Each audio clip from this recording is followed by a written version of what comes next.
prison reform, and we're now open for questions. Have any of you ever been to a prison? Just to visit. I'm not talking to you. No. Okay. Just curious if we had a personal perspective. Don't go. If we're talking about prison reform, maybe we're probably talking about prison system. What's the purpose of the prison system? I think there's lots of purposes for a prison. One is like retribution, like paying your dues for your crime that you committed. But there's also rehabilitation. That's a big part of prison reform, so that when you get out, you don't go back to prison, rather than just like paying your dues. It's shown that a lot of people come out of prison and shoot back for other things. I can add on to that. I'd say the main three for me are punishment, rehab, and then deterrence. Punishment, obviously, to kind of give closure to the victim and everybody in the situation. Rehab to obviously make sure they're ready to go back out in society whenever they're done. And deterrence kind of to make sure they don't do it. And after that, there's also incapacitation, which is the removal of the criminal from society and to prevent them from harming others. So with your research based, if that's what, those 3 core areas that you touched on, if you believe that's the purpose of the prison system, did you see any of during your research, say somebody goes in and they're there for 20 years and they're put back out into society, did you look at any statistics about whether they, relapsed into crime, if the prison system helped them in the future? Did you have any specific research you did on that? Yeah, there's 80% of inmates or police from the state prisons are re-arrested in the future. So it's very high. So 80% are arrested again and put back in the system. Thank you. I also found that with rehabilitation, there's a lot of like correctional, like schooling type things that happen in prison, and if you participate in those, then you're 43% lower chance of going back into prison. So a lot of those people that are going back into prison haven't participated in the rehabilitation process. Take a step back real quick. Lisa, you mentioned state prisons. I'm not in any way knowledgeable about the prison system. I have been to one before, but it's just as a visitor, I promise. Talk to me about the structure of the prison system. You mentioned state prisons, so I'm assuming there are non-state prisons. What's that system like? What does one prison system get that the other prison system doesn't get? Tell me a little bit about the structure and function of the prison system. So the state prison, so we have state and federal, and then also local, but local is more not as significant for our discussion today. Okay. So state is obviously run by the state, and they mostly hold more violent criminal offenders. Okay. And there's obviously more people in state penitentiaries, but there's also federal, which usually hold white-collar crimes and people who commit federal offenses. And there's also private and public. Public is obviously owned by the state, run by the state, run by, not state, sorry, government officials, etc. And then private, we started doing private prisons in like 1997, I think. And that was too because the government wanted to see if private prisons were cheaper and more effective and nicer. But in reality, they weren't any different, or the price for running them wasn't any different. And so now, Kentucky doesn't have any private prisons, but I think it's mainly in the South that we have private prisons, and the one that has the most is Texas, and then behind that is New Mexico. And so The state and federal, is the funding for those prisons based on the naming of those prisons? So do states fund the state prisons? Does the federal government fund the federal prisons? Who pays for all of that? obviously the taxpayers do. Overall, each resident pays about $260 for a prison, and it's $80 million overall. I'm not sure on the statistics of how our money goes distribution-wise to State prisons are in states where federal prisons at. States are more, you could say, since they're higher security, they're more excluded from society, while federal has a lower security, so obviously they're a little closer to like society per se, and because usually the federal prisons hold less violent criminals, and so there's not much emphasis on keep them out of society per se.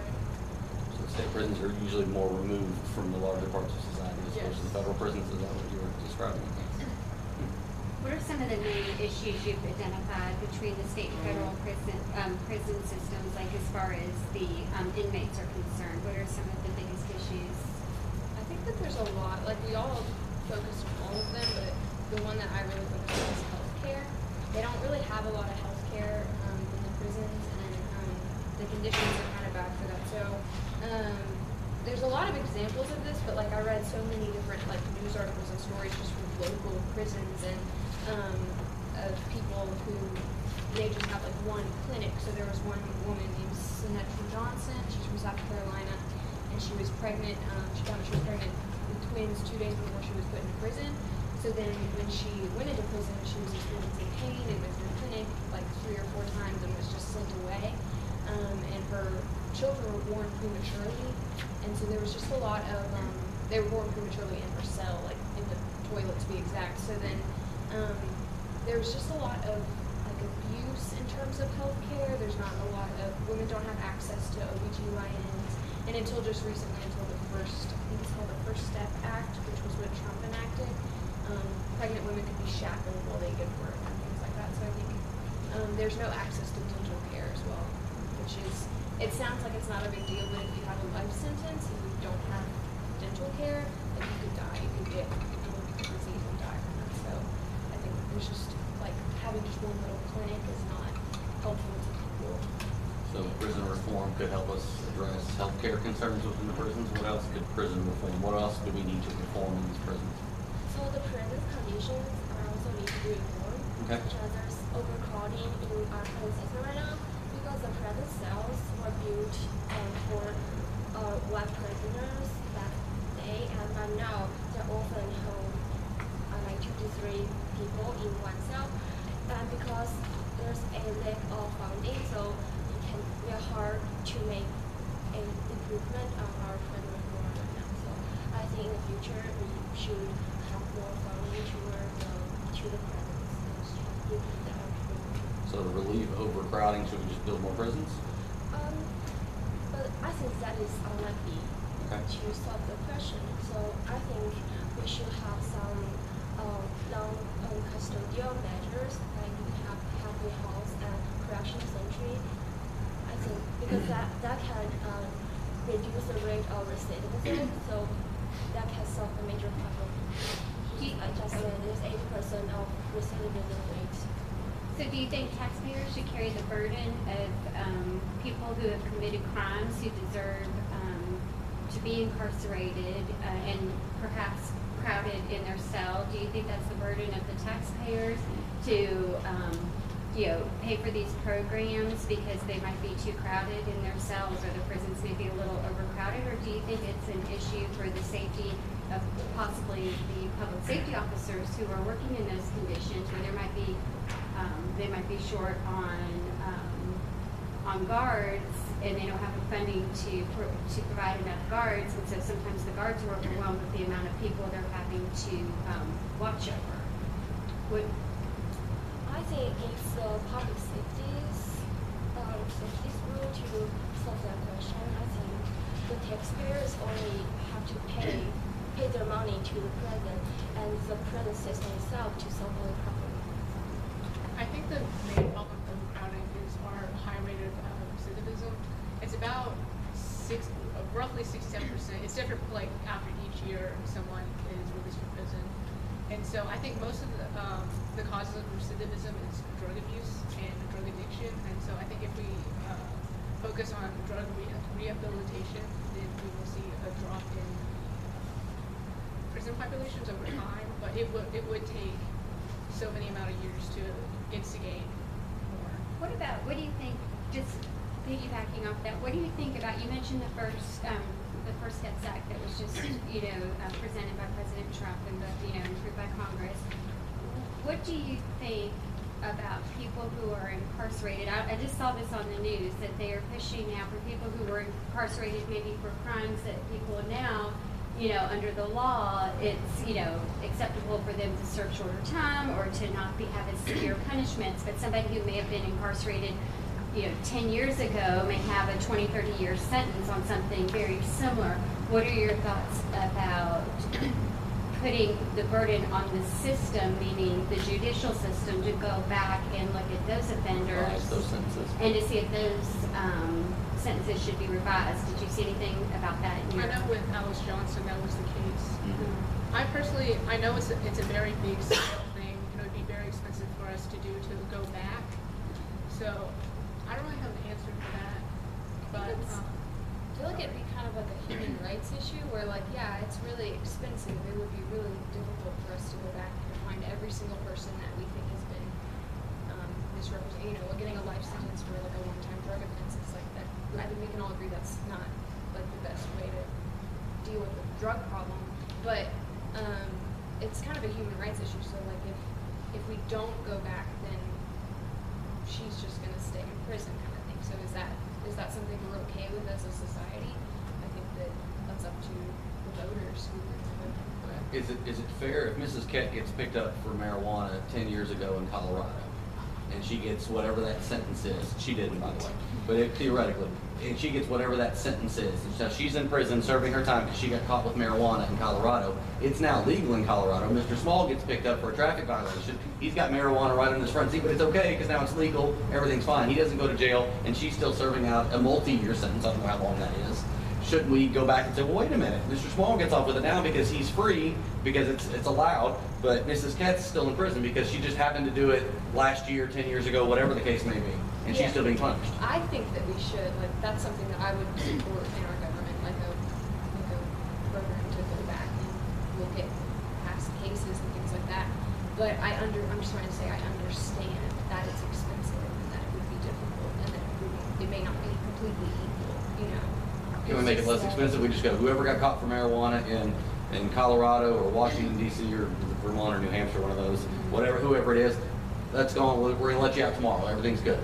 Yeah, I mean, depending on whether or not they had other offenses besides marijuana, that would be hard to do, like, oh, just marijuana, you know, they got charged for something else.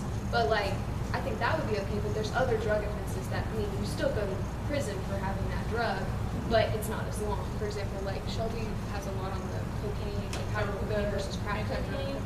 So like, that would be like somebody who's in for crack cocaine would have, you know, 20 years ago had 20 years rather than. Let me take you one step further. So we should probably go back in and look at the people who got busted for marijuana in Colorado. We'll keep our kind of example here. We should let them out. Well, what if I got busted because I was selling marijuana? And now selling marijuana is legal, but I wasn't just a user. Now I'm a seller. Should I be let go too? Because now you can sell marijuana in Well, Colorado. I mean, I think that, I'm not a seller, by the way. I don't know, I think the right thing to do would be to release the people, not make the people serve a sentence that people don't have to serve anymore. Okay. So, Kind of yeah. expire that sentence that's gone away. Yeah, but whether or not that's like practical for our country to do is another question. I don't know if that is. Okay, I'm sorry, Shelby, you were going to talk to me about crack cocaine, I think. Oh, yeah, this is kind of with sentencing and links to sentences. So in 1986, the Anti-Drug Abuse Act recognized 100 grams of cocaine as equivalent to 1 gram of crack, which they're the same drug. I had to look this up, I promise. Cocaine is snorted and crack is smoked. Sure. That's pretty much the only difference. And so what they noticed a lot is that, especially African Americans were usually charged with possession of crack, and so they ended up having longer sentences than Caucasian offenders. And so this, I'm not sure exactly why African Americans were more likely to be charged for crack possession rather than cocaine. But this was, under the Obama administration, was kind of equalized, but not really, to 18 grams of cocaine to 1 gram of crack. But there are arguments that to further that policy to 1 to 1. But I'm not specifically. That kind of shows those numbers kind of correlate with the racial discrepancies within the system, sentencing links and stuff. Sentencing based on quantity is probably wrong. It should be based on something else. I mean, I think quantity is obviously important when sentencing, but I think when you're talking about the same drug that has the same effects, it's just whether you snort it or smoke it, it should be the same. And that kind of points to the like racial discrepancies that we were talking about. Like, since African Americans are more likely to use crack cocaine in their communities, then they're the ones that get the longer sentences. I'm not sure if that is a law just because I think it became a law because crack cocaine was so prevalent that they were like, we're really gonna crack down on this one. But then that really just affected the African American communities more. So it's like, if it's the same drug, no matter how it's used, that amount should be the same. Not that amounts don't matter, versus if you have 1 gram versus if you have 1,000 and you're selling it, that's different. So I think quantity does matter, but not if it's the same drug. What about somebody selling marijuana and they think they're just selling, I don't know, regular marijuana, Right. and you know, and this is a true thing. This happened here in Lexington with a UK student, and the marijuana he sold was laced with fentanyl, and you know, so it would be the same amount of marijuana. He didn't know it was laced with fentanyl, and somebody died. Do you think that he should have a heavier sentence than, you know, somebody who was just going to sell a couple ounces of marijuana, but he just happened to buy some that would, you know, to resell that was laced with fentanyl, and it took someone's life? I think that Same kind of- amount. It goes back to like the retribution thing. Should he have to pay, like, because someone lost their family member, right? So, like, he should probably have to pay for that with like a sentence. But I think also it comes back to like his intent. If they can prove that he did not intend to kill anyone, then that is probably a lesser sentence than somebody who's just selling it. So would you agree then, because federally there's a 20-year minimum sentence, so would you agree that like a minimum sentence in that case would be fair? Based on your opinion, I mean, just on the research you've done? I don't know what I think about that. It's fine, you can have it. It's okay to not have an opinion on it too. So along those lines then, if I'm committing a crime and I am carrying a handgun and I drop it and it goes off and it doesn't shoot somebody, but the bullet flies into the wall, should my sentence be different than if I drop the handgun that goes off, the bullet flies into somebody and kills them? The fentanyl bullet, we'll call it. I mean, that kind of comes down to like if you are drunk driving and you get pulled over and you go to jail versus if you're drunk driving and you kill someone. Right. So, I mean, I don't. That goes with the have an difference opinion? between homicide and manslaughter. Very good point. So, I'm not really, I guess it would kind of go into that realm, which I'm not very familiar with the specifics of the difference. I mean, I know the differences, but like the very specifics with manslaughter and homicide. Did you all look at any, during your research, anything as it relates to the guards and the quality of life that they have and the work conditions that they have to work under? Is that something you all researched, or is that outside of this I scope? found specifically female wardens were harassed by male prisoners quite a lot, actually. And so they just want to hire male wardens, but people need jobs, and so you get the job you can get. And so I think with that, it's kind of a weird power dynamic because obviously the female warden has authority over the prisoners, but the prisoners are harassing her. And so there were several cases where which were settled outside of court. Did you find anything like supporting any type of statistics that it's difficult to find people willing to work in the prison system, or is that outside of the scope of what you looked at? I mean, it's a good paying job, and so if you need a job, you pretty much get whatever you can, especially.